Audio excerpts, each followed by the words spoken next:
La vengeance choisit toujours une journée d'un soleil éclatant pour rendre sa visite. L'air conditionné glacial du terminal 2 de l'aéroport de Roissy-Charles de Gaulle me transperçait jusqu'aux os. Je resserrai mon trench beige autour de moi, serrant un bouquet de tournesol entre mes mains. Cyprien de Lussac m'avait dit un jour qu'il aimait leur force, cette façon de toujours chercher la lumière sans jamais courber la tête. J'imaginais son sourire en me voyant, et je ne pus m'empêcher de sourire à mon tour. 5 années de l'école spéciale militaire de Saint-Cyr jusqu'à son déploiement au Sahel pour l'opération Barkhane. Il était parti. Il lui avait suffi de prononcer un mot, et moi, Olympe de Rochechouart, je l'avais attendu à Paris pendant 5 ans. J'avais réglé les conflits de sa famille, toujours prête à s'entre-déchirer. J'avais pris soin de sa mère, éternellement hypocondriaque, qui vivait sous antidépresseurs. Et j'avais redressé dossier après dossier. Les finances désastreuses de leur entreprise, Lussac Immobilier. Toute la famille de Lussac disait que j'étais leur fée marraine, celle qui réparait tout. Mais je savais que je le faisais de mon plein gré, car il m'avait promis de m'épouser à son retour. Une annonce résonna dans les haut-parleurs. Le vol militaire en provenance de Djibouti et du Mali venait d'atterrir. Je me hissais sur la pointe des pieds. Mon cœur battait la chamade. La foule se déversa dans le hall. Des militaires en permission des mères, avec des enfants dans les bras des hommes d'affaires. Et puis j'ai vu Cyprien. Il avait maigri, et son visage était buriné par le soleil africain de ces 5 dernières années. Mais cette froideur qui semblait émaner de ses os mêmes était devenue encore plus intense.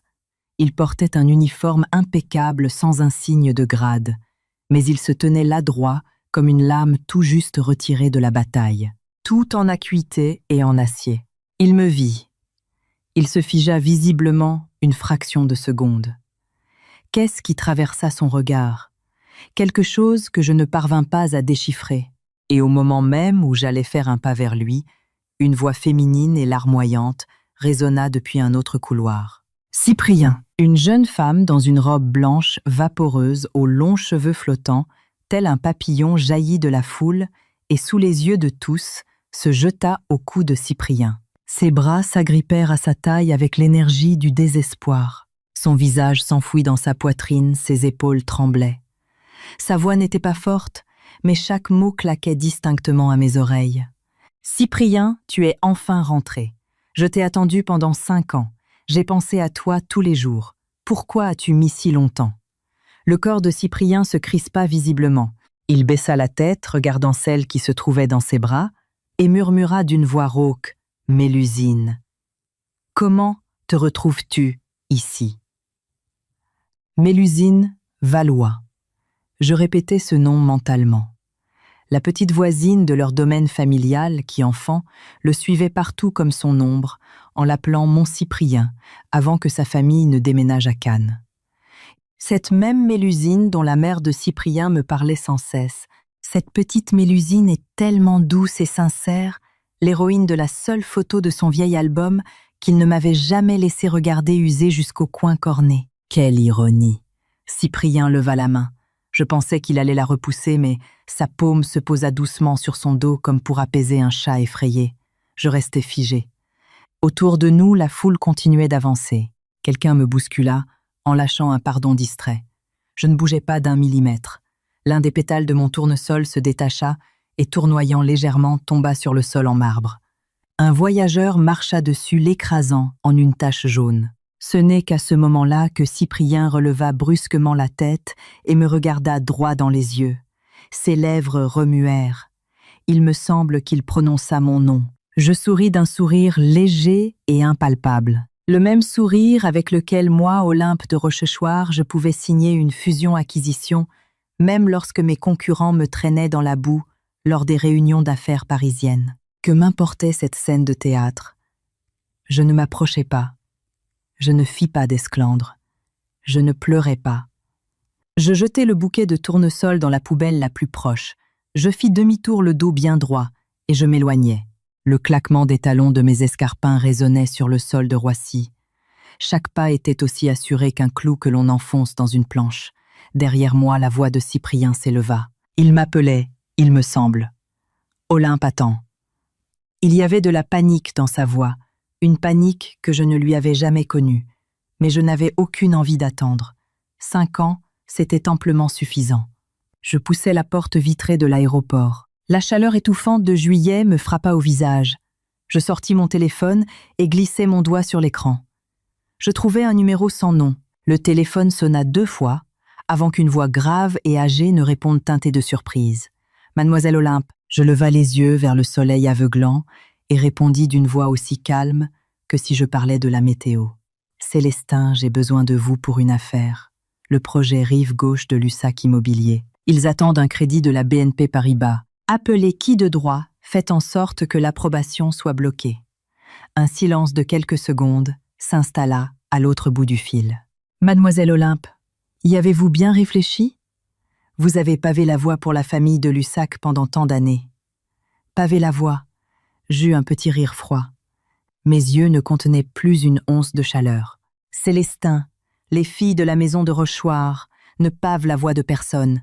Je leur creusais une tombe. » Je raccrochai, ouvris la portière de ma voiture et m'installai au volant.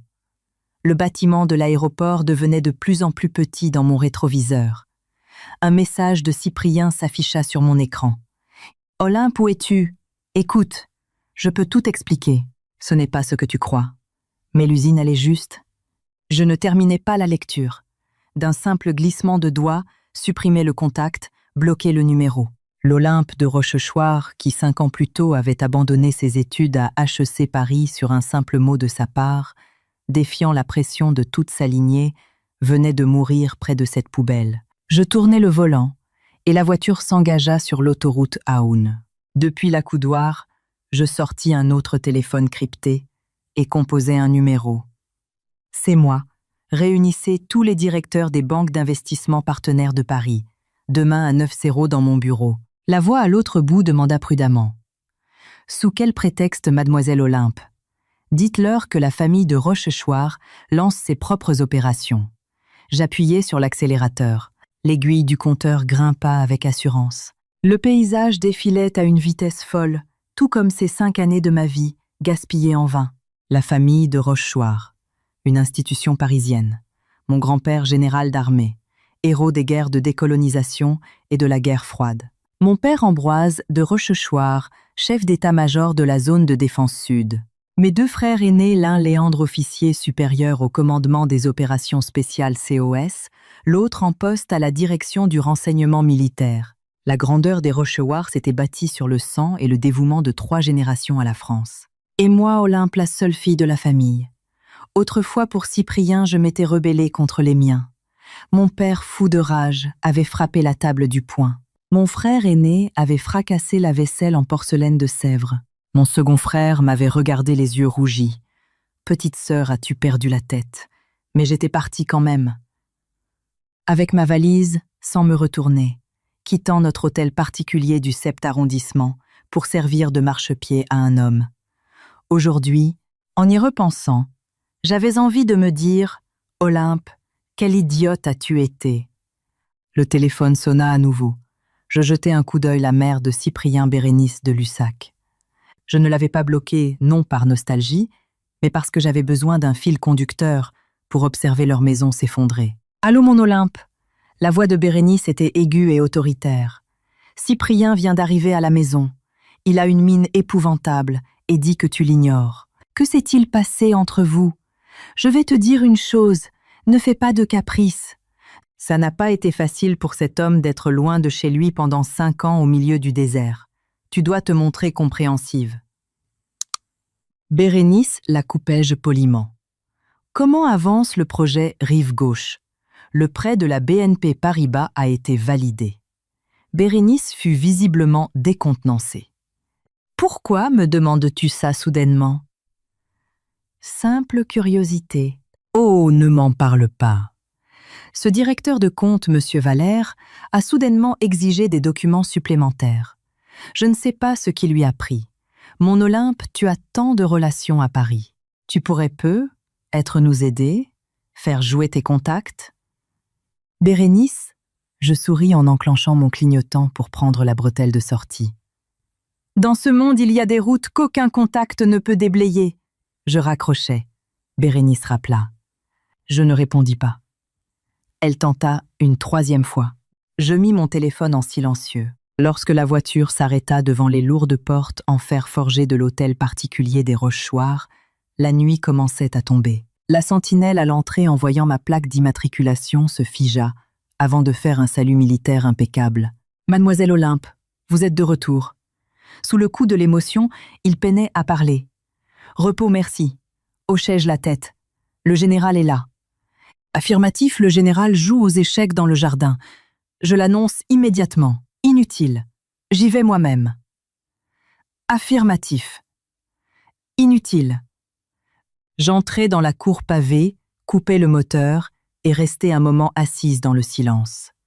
Le grand lilas de la cour était toujours là.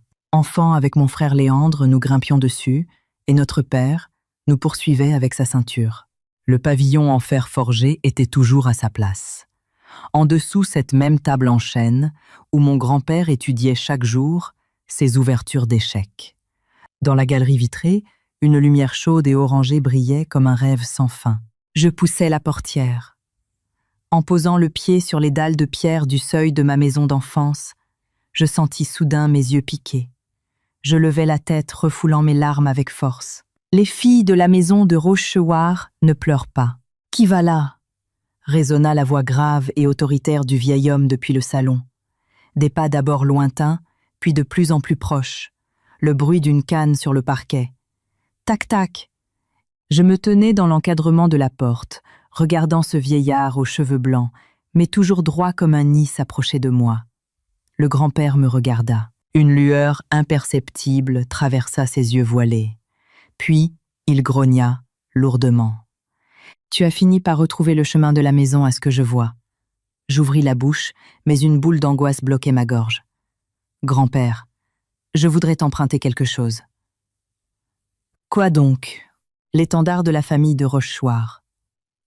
Il garda le silence si longtemps que je crus qu'il allait me chasser à coups de canne. Puis il fit demi-tour et, s'appuyant sur sa canne, s'enfonça dans la maison en lançant par-dessus son épaule « Prends-le toi-même ». Je restai sur le pas de la porte. Les larmes coulèrent enfin, mais je souriais, car je savais qu'à partir de cet instant, tout allait changer dans le tout Paris. Cyprien de Lussac ne comprit jamais où j'étais passé. Il m'avait cherché à l'aéroport, toute la journée avait appelé tous les numéros possibles. Finalement, il fut stoppé net devant les grilles de l'hôtel particulier des Rochechouart. Le garde-fusil d'assaut Fama en bandoulière le fixait d'un air impassible. Cyprien se tenait sous un réverbère son expression, passant de l'anxiété à l'incompréhension, puis à une incrédulité totale. Il leva les yeux vers le domaine. Les lourdes portes en chêne massif et fer forgé étaient hermétiquement closes.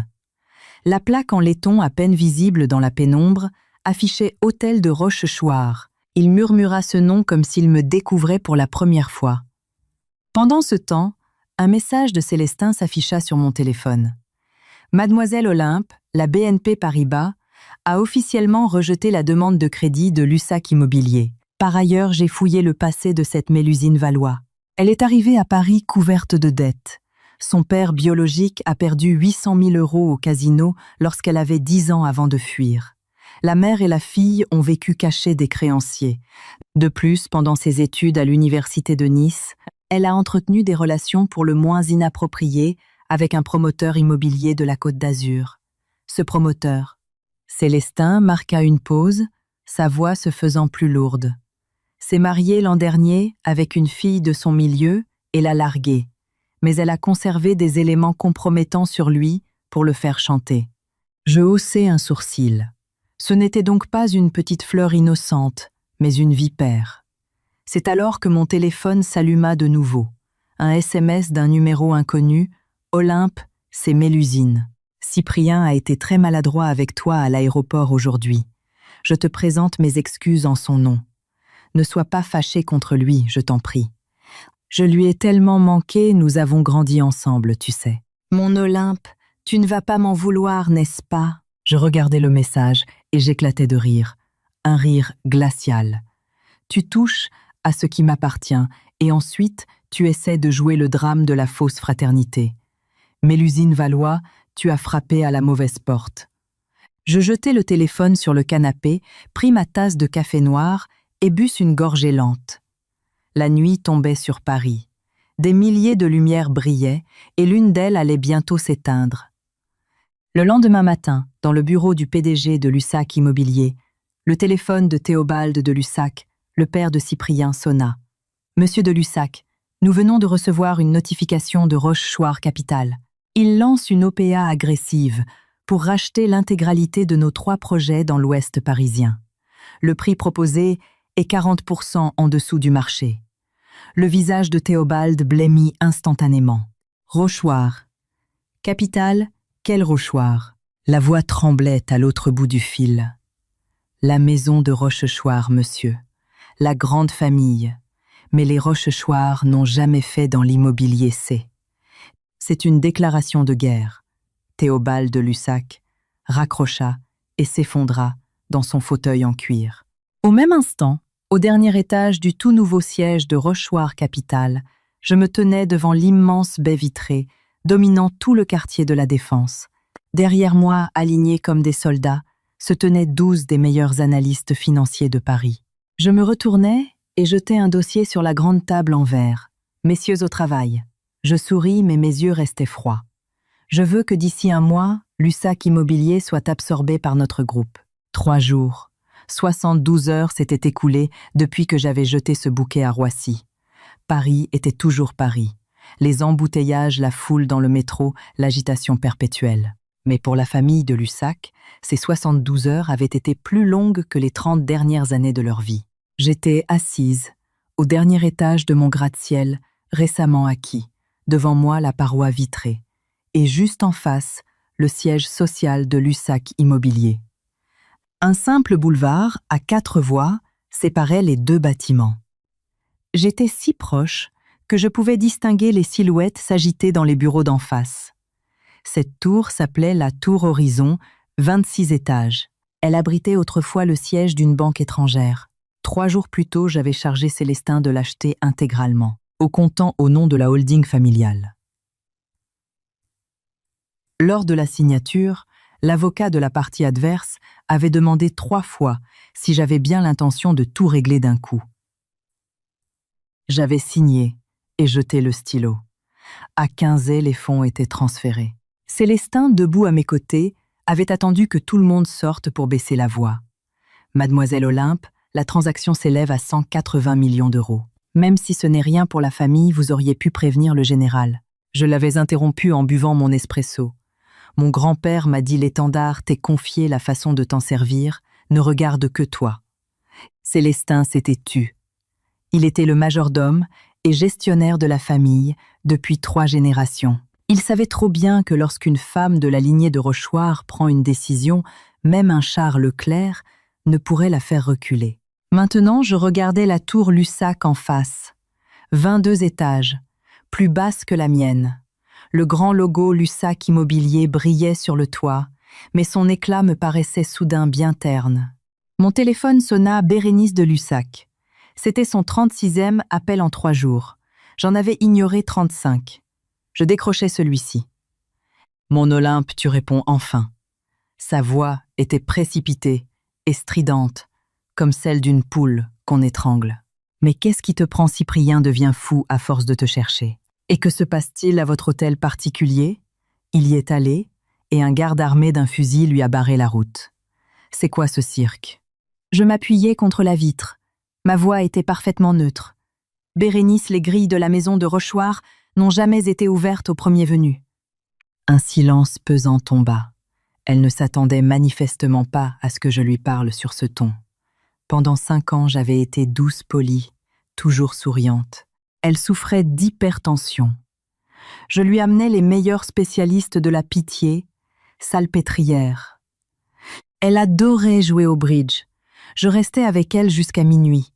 Elle me critiquait, disant que je ne savais pas faire la cuisine française traditionnelle. Le lendemain, je m'inscrivais à des cours chez Ferrandi.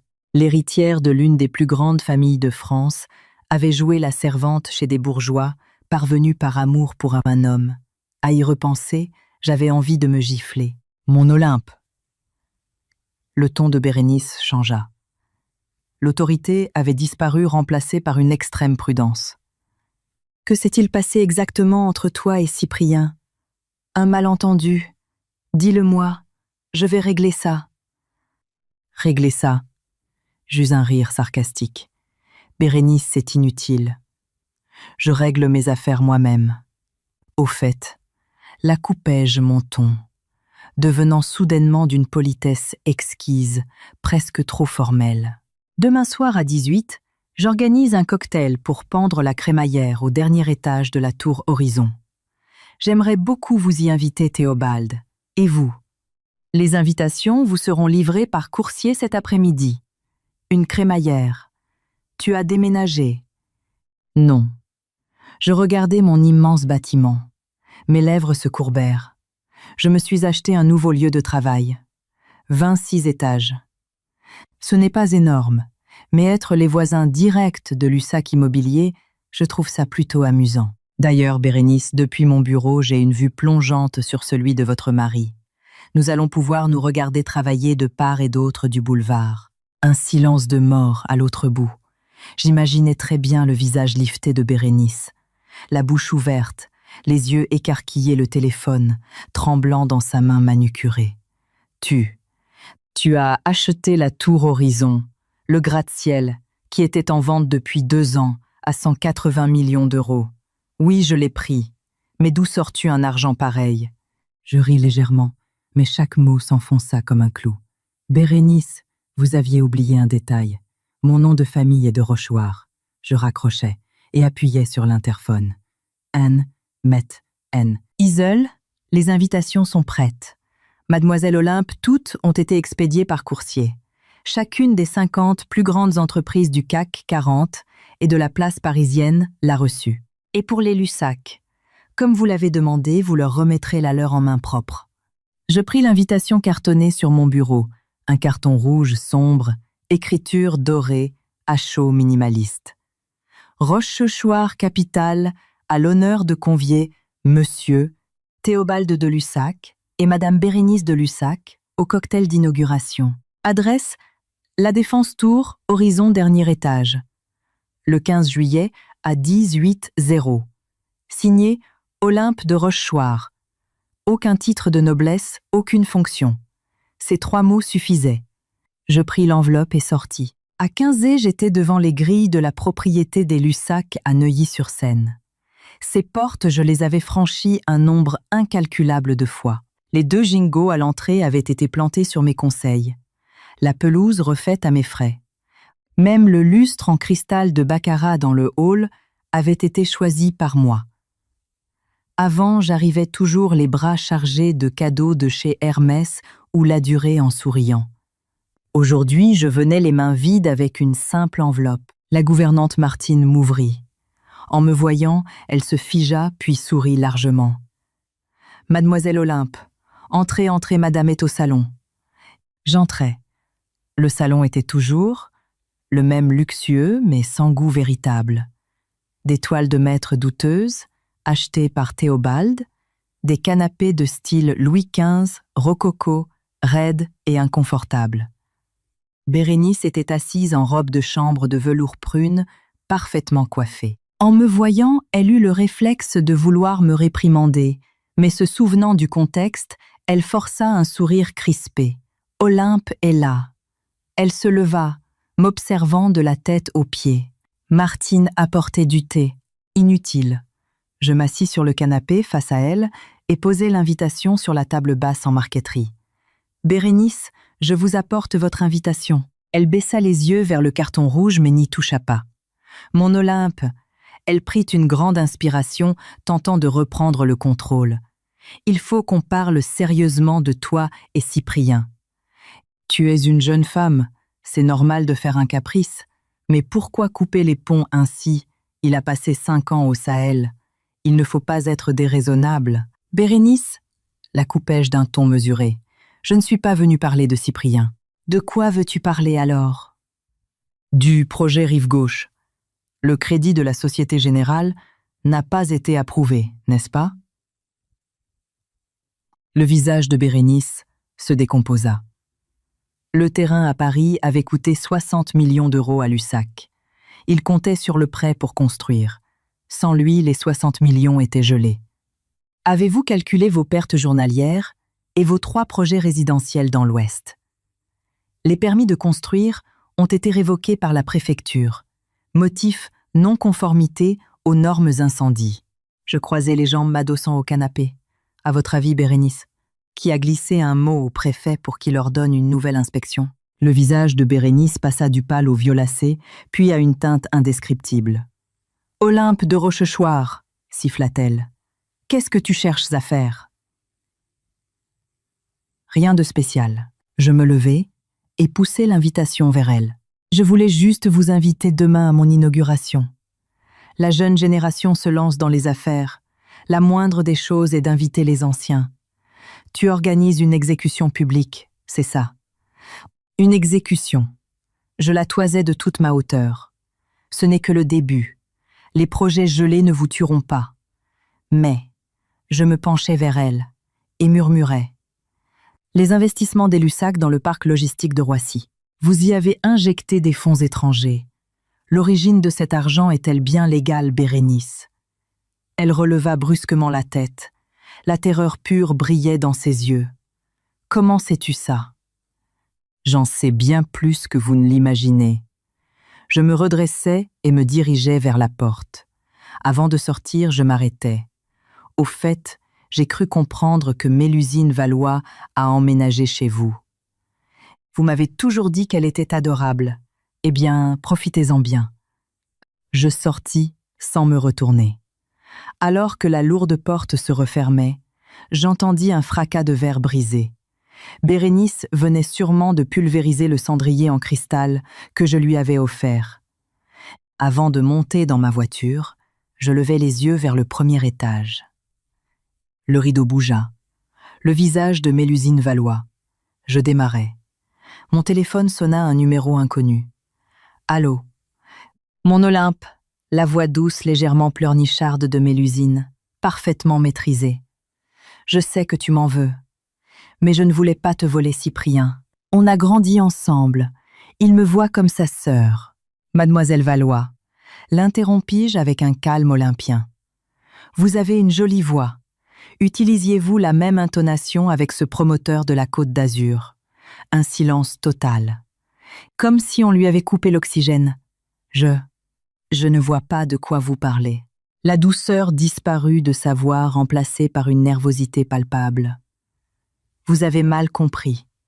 Mal compris, dis-je avec un rire sec.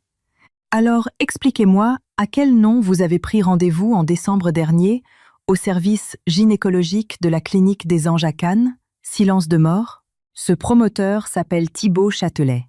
Il s'est marié l'an dernier à la fille du président de la chambre de commerce locale. Le jour de ses noces, vous avez publié un post éphémère de 3 mots. Crève en enfer. Dois-je continuer, mademoiselle Valois? Un profond soupir à l'autre bout. Le ton de Mélusine changea radicalement. Fini la jeune fille fragile. La voix devint tranchante comme une lame de rasoir.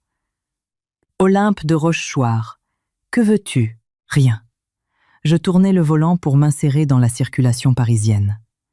Je te rappelle juste que tu as échoué à Cannes et que tu es venu à Paris chercher un nouveau pigeon. L'idée n'est pas mauvaise en soi, mais tu t'es trompé de cible. Cyprien de Lussac m'appartenait. Il est à moi, hurla soudainement Mélusine faisant tomber le masque. Je l'aime depuis l'enfance. Tu sais ce que j'ai enduré dans le Sud. Tu sais combien de temps j'ai attendu cette occasion. J'ai eu un mal fou à forcer Cyprien. Ah, à le forcer à croire que tu étais toujours la petite fille innocente d'autrefois. Chaque larme que tu verses est calculée. Ton scénario est pathétique. Je me moque de tes combines sordides, mais tu n'aurais jamais dû, au grand jamais, essayer de me marcher dessus. Sur moi, Olympe de Rochechouart. Et tu vas faire quoi, me tuer? Te tuer, j'éclatais de rire.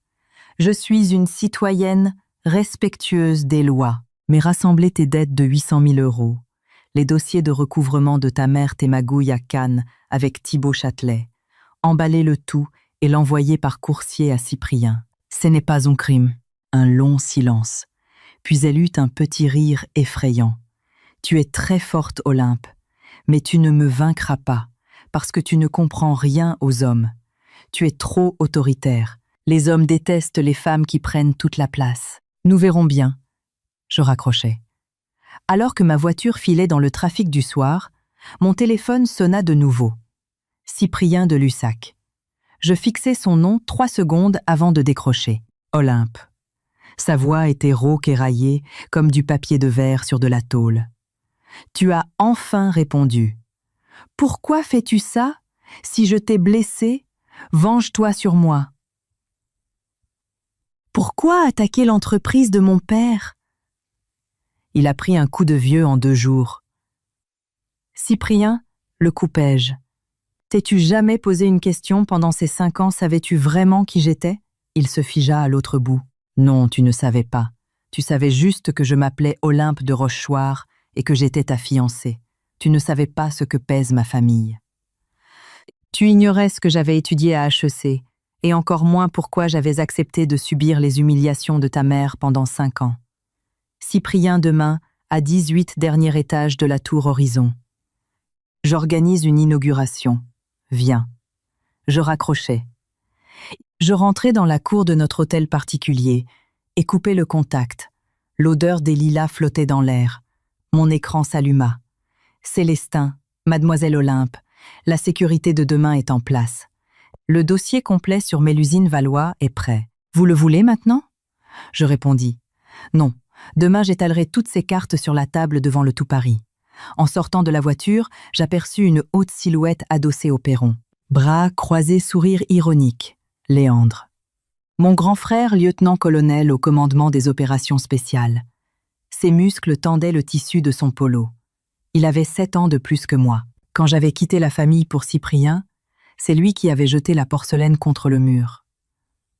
Je reculais d'un demi-pas par instinct. « Tu as grandi », dit Léandre en m'inspectant. Son sourire se fit carnassier. « Tu achètes des gratte-ciel à la Défense. Tu lances des OPA hostiles. J'ai même entendu dire que tu as fait pointer un FAMAS sur la poitrine de ce pauvre Cyprien. » Il éclata de rire. Une fierté féroce brillait dans ses yeux. « Demain soir, je serai là pour te soutenir. Au fait, notre père t'attend dans son bureau. Si tu t'enfuis maintenant, tu as encore une chance. » Je pris une grande inspiration et me dirigeai vers le bureau d'Ambroise de Rochechouart. La porte était entr'ouverte. La seule lumière provenait de la vieille lampe de notaire verte sur son bureau. Mon père, 63 ans, les tempes grisonnantes, siégeait droit comme lors d'un briefing à l'état-major. Je frappai. « Entre », dit-il, sans lever les yeux. Je m'assis sur la vieille chaise raide en chêne. Mon père signa la dernière page de son dossier, retira ses lunettes et plongea ses yeux dans les miens. « Tu as acheté. » Sa voix était grave, pesée. « Combien ?»« 180 millions d'euros. » Il plissa les yeux. « Le grand-père t'a laissé faire. »« Papa, je n'ai pas touché au vieux capital de la famille. Cet argent, je l'ai gagné avec le fonds de fusion-acquisition transfrontalier que j'ai monté pendant mes études à HEC, géré par Célestin en sous-main. Je n'ai pas pris 1 centime à la famille pour ce rachat. Mon père me scruta longuement, puis eut un ricanement. « Tu sais cacher ton jeu. Tu tiens de moi. De vous. Je n'ai jamais aimé ces intrigues de couloir. Et ça, c'est quoi? 5 ans à faire la servante chez les Lussac. Et dès ton retour, tu achètes une tour et déclares la guerre. Où as-tu appris ça? » Chez vous. Quand vous étiez à l'état-major et que vos supérieurs bloquaient vos budgets, vous avez attendu 3 jours devant leur porte. Quand vous avez eu l'accord, vous avez invité les généraux récalcitrants à dîner en leur servant du grand cru, sans parler boulot. Le lendemain, l'ordre de leur mutation tombait. Papa, ça s'appelle la patience. Vous l'avez fait pour l'armée. Moi, pour que les Lussac comprennent que les Rochechouart peuvent courber les chines, mais qu'on ne les piétine jamais. Un silence s'installa. Ambroise se leva et regarda par la fenêtre. « Olympe, que se passe-t-il vraiment avec ce garçon? Pendant 5 ans, tu as ignoré ta famille pour lui. » La gorge serrée, je répondis « À Roissy. » Il a pris une autre femme dans ses bras, sous mes yeux. Les jointures de mon père posées sur le rebord de la fenêtre blanchirent. Je n'ai pas fait de scandale. J'ai décidé de les avaler. Lussac Immobilier est géré de façon désastreuse. Je vais les absorber. C'est une opération légale. Et s'il vient te supplier à genoux, tant mieux. Il regardera de plus près quand je signerai les actes de cession. Mon père éclata d'un rire franc, ce qui était rare. Tu ressembles à ta mère. Elle aussi avait un caractère d'acier. Il retourna à son bureau, prit un document et me le tendit. Je l'examinai. C'était un engagement de participation pour Rochoir Capital. Le trust familial y injectait 200 millions d'euros prenant 40% des parts, me laissant les 60% restants. Papa, le grand-père t'a donné l'étendard. Il ne doit pas tomber. Ces 200 millions ne sont pas pour jouer, c'est ton artillerie lourde. Bats-toi. Si tu perds, la famille est là. Si tu gagnes, n'oublie pas de venir passer Noël à la maison. Ta mère mettait un couvert pour toi chaque année. Les larmes me montèrent. Je serrai les dents, hochai la tête et sortis. Dans le couloir, Léandre m'attendait une cigarette éteinte aux lèvres. Le vieux t'a filé de l'artillerie. 200 millions. Il siffla. Quel radin avec moi. Il m'a donné 50 000 pour ma voiture. Demain, je viens en tenue de cérémonie militaire. Léandre, c'est une soirée d'affaires. Ne fais pas peur aux investisseurs. C'est exactement le but. Qu'ils sachent que chez les Rochoirs, on sait faire des affaires, mais on sait aussi tirer. Au fait, j'ai fouillé le passé de ta petite Valois. Si elle l'ouvre, dis-le-moi. Je lui ferai regretter d'avoir mis un pied à Paris. 1. Le lendemain, à 18, la tour Horizon brillait de 1000 feux. Le logo de Rochoir Capital illuminait le parvis de la Défense. Tapis rouge corbeille de fleurs offertes par les plus grands de la place de Paris. MEDEF BNP Société Générale. À l'entrée, pas de mannequin, mais les 8 directeurs d'investissement de mon groupe. En tête Vianney, un ancien de Morgan Stanley, débauché à prix d'or. Mademoiselle Olympe, la moitié des invités est là. Les Lussac ne sont pas encore arrivés. D'ailleurs, nous avons raflé 49% des actions Lussac sur le marché secondaire. À 0,1% près, nous devrons déclarer l'OPA à l'AMF. Ne ralentissez pas, dis-je. Déclarez l'OPA ce soir après le cocktail. Soudain, une Maybach noire s'arrêta devant le tapis rouge. Théobald de Lussac en descendit le visage sombre comme s'il allait à un enterrement. Bérénice suivit portant une robe Valentino violette, le menton haut, l'air défiant. Puis, Cyprien, cravate de travers les traits tirés. Et enfin, Mélusine Valois, vêtue d'une robe jaune pâle tresse, lâche maquillage minimaliste.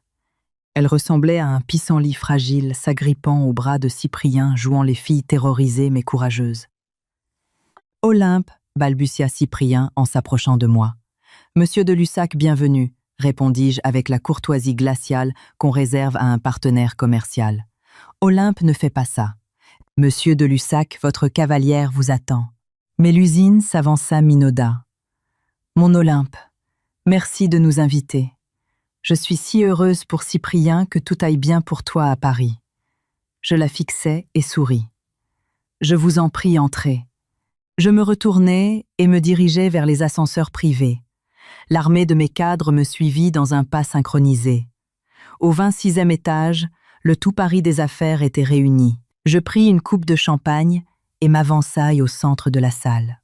Le silence se fit. « Mesdames, Messieurs, merci de votre présence. En tant que PDG de Rochechouart Capital, je vous annonce ce soir notre entrée officielle sur le marché immobilier francilien. » Je marquai une pause. Théobald tremblait, Bérénice pinçait les lèvres. Cyprien me fixait. Mélusine arborait son petit sourire angélique. Notre première action, nous venons d'acquérir 49% des parts de Lussac Immobilier sur le marché ouvert. Et demain matin, nous déposerons officiellement notre offre publique d'achat hostile OPA auprès de l'autorité des marchés financiers. L'effet fut celui d'une bombe nucléaire de salon. Théobald s'avança blême. « Olympe, tu es folle. Tu utilises l'argent de ta famille pour nous écraser. Les affaires sont la guerre, monsieur de Lussac. D'ailleurs, j'ai épluché vos bilans. Ces fonds étrangers pour votre parc logistique. Leur origine est douteuse. Si je transmets cela à Tracfin, combien de temps tiendrez-vous » Théobald resta muet, terrifié. Bérénice perdit les pédales. Olympe, espèce d'ingrate, nous t'avons nourri pendant 5 ans et tu nous mords. Nourri. Ma voix tomba d'un octave. Qui a débloqué vos permis de construire? Qui a couvert vos 800 000 € de dettes de jeu au cercle de l'Union interalliée? Vous me devez tout. C'est là que Mélusine entra en scène larmoyante. Olympe, je sais que tu me détestes parce que Cyprien m'a choisi, mais on ne commande pas aux sentiments. Tu ne peux pas détruire toute une famille pour une vengeance amoureuse. Parfait. Elle déplaçait le débat financier sur le terrain émotionnel pour me faire passer pour la femme hystérique et jalouse. Les sentiments. Je pris une enveloppe Kraft que me tendait Vianney. Mademoiselle Valois, êtes-vous avec Cyprien pour l'amour ou pour fuir le recouvrement de vos 800 000 € de dettes à Cannes? Elle blêmit. Tu mens. J'énumérai à haute voix pour l'Assemblée le dossier de saisie du tribunal de Cannes pour le père de Mélusine Valois, ses relevés de la clinique des Anges à Cannes en décembre dernier, et les transferts de fonds entre elle et le promoteur Thibaut Châtelet. Les preuves sont là. Je jetai l'enveloppe sur une table. Cyprien ne la regarda même pas. Il me fixa pétrifié. Olympe, c'est vrai. Mélusine s'agrippa à lui en larmes. Cyprien, crois-moi, c'est faux. Ce Thibaut, il m'a manipulé. Tu étais dans une clinique avec lui, demanda Cyprien la voix vide. Elle ouvrit la bouche sans qu'aucun son n'en sorte. Cyprien détacha lentement les doigts de Mélusine de sa manche un par un. Tu m'as menti depuis le début. Sans colère, juste avec un épuisement infini, il tourna les talons et quitta la salle. Mélusine resta pétrifiée, son maquillage coulant sur son visage. Elle me lança un regard chargé d'une haine pure. « Olympe, tu le regretteras. » Elle courut après lui. Je levai ma coupe de champagne vers les investisseurs ébahis. Je vous prie d'excuser ce léger contretemps.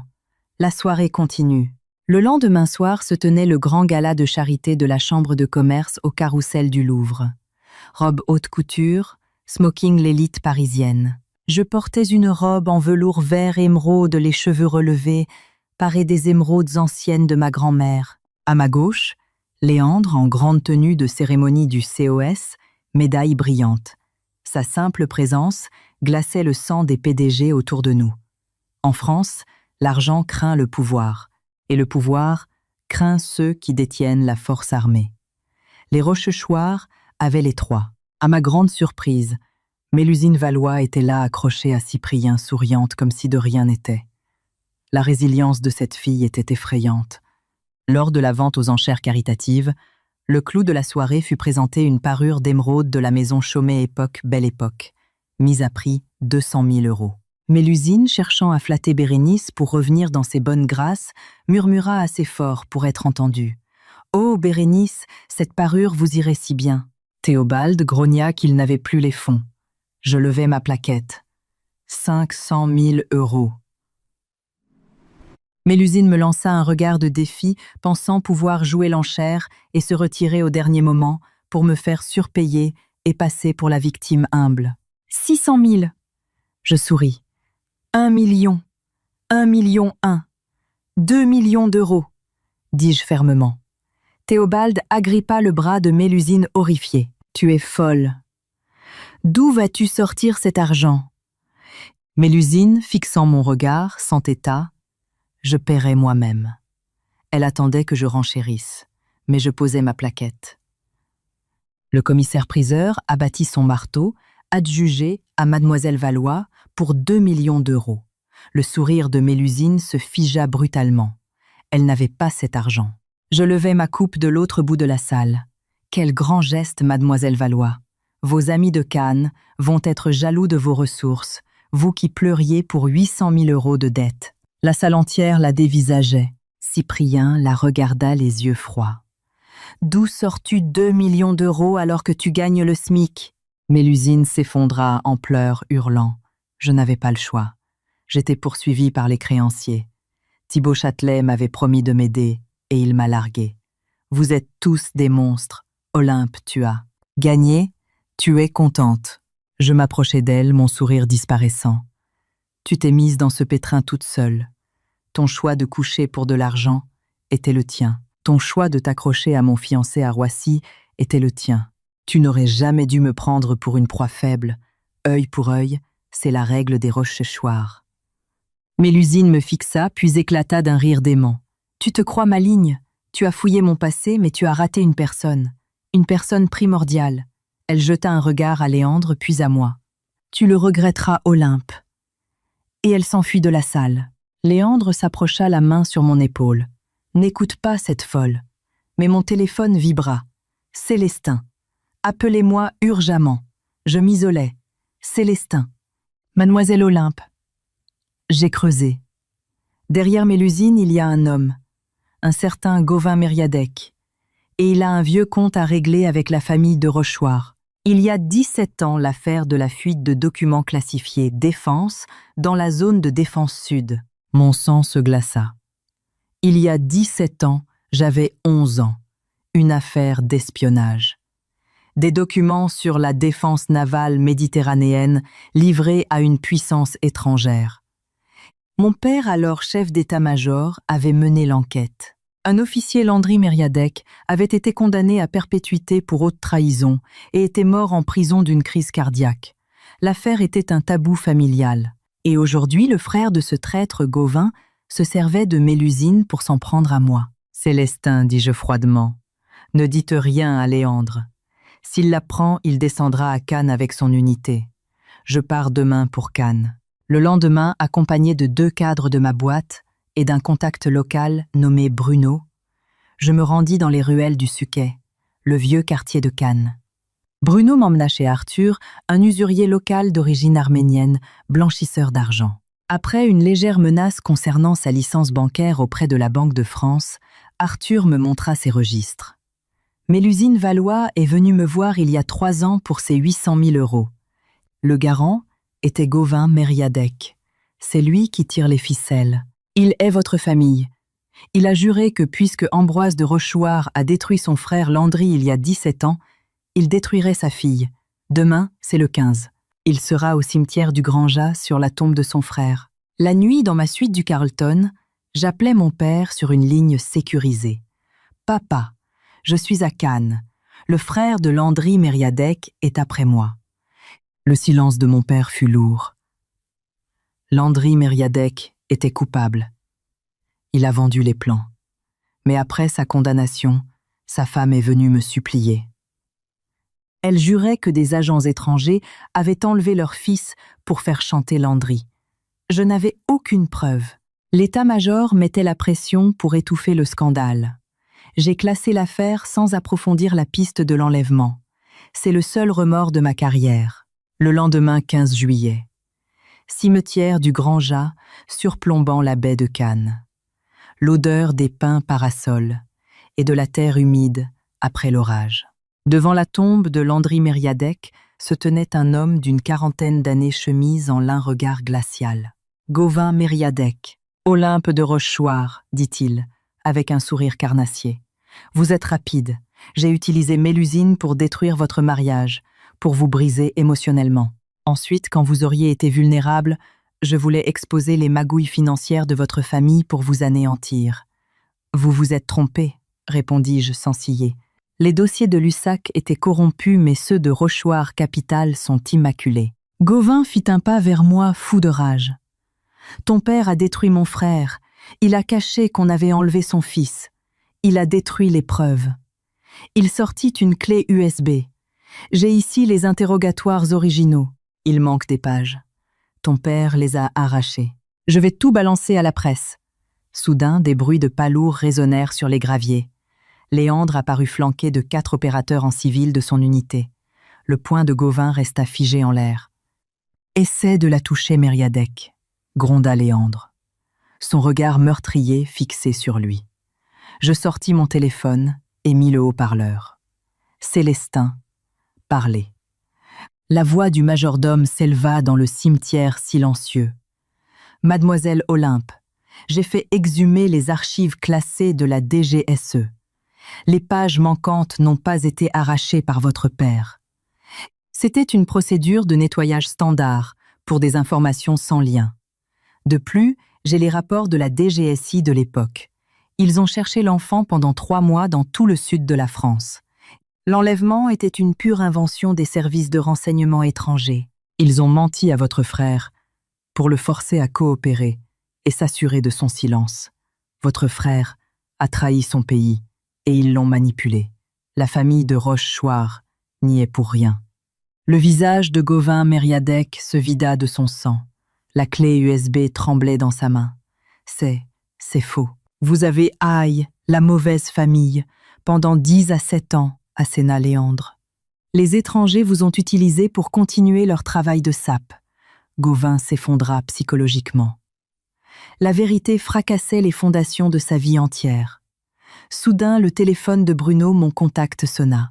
« Des voitures de police arrivent. Qui a appelé la police ?» demanda Léandre. Gauvin eut un ricanement désespéré. « Mélusine, cette garce. Elle attendait que je sorte les documents contre vous pour les vendre aux services étrangers. » Les sirènes se rapprochaient. Gauvin posa la clé USB sur la tombe de son frère. Il me regarda avec un calme effrayant, vidé de toute substance. « Olympe, vous aviez dit que vous paieriez la dette de votre père. Gardez-la, ce n'était pas la sienne. » Il tourna les talons et descendit l'allée des cyprès, les bras levés, marchant vers les policiers pour se rendre. 3 jours plus tard, à Paris. Dans mon bureau panoramique, je signais le dernier document de l'OPA. L'USAC immobilier était définitivement absorbé. Théobald avait blanchi d'un coup. Cyprien avait quitté Paris pour s'engager dans un poste civil loin au nord. Il m'avait envoyé un long message d'excuses que j'avais supprimé sans le lire. Mélusine Valois, recherchée, avait été arrêtée à la frontière suisse par la police aux frontières avec un faux passeport et 20 000 € en liquide. Le numéro de téléphone avec lequel elle communiquait appartenait bien à un officier traitant d'une puissance étrangère. Gauvin Mériadec avait tout avoué à la DGSI, obtenant une révision de son dossier pour coopération. Célestin entra dans le bureau et prit les documents signés. En arrivant à la porte, il se retourna, un léger sourire aux lèvres. « Mademoiselle Olympe, le général et votre père vous rappellent de ne pas oublier de venir pour le réveillon de Noël. » Entendu Célestin. Je m'adossai à mon fauteuil en cuir et fermai les yeux. 5 ans plus tôt, quand j'avais quitté la maison avec ma valise, mon père ne m'avait pas raccompagné. Il avait juste crié « Si tu pars, ne reviens pas ». 5 ans plus tard, je ne revenais pas en vaincue, mais en conquérante. La fille de la maison de Rochechouart n'avait besoin d'accoler son nom à celui de personne d'autre. Son nom, c'était son propre étendard.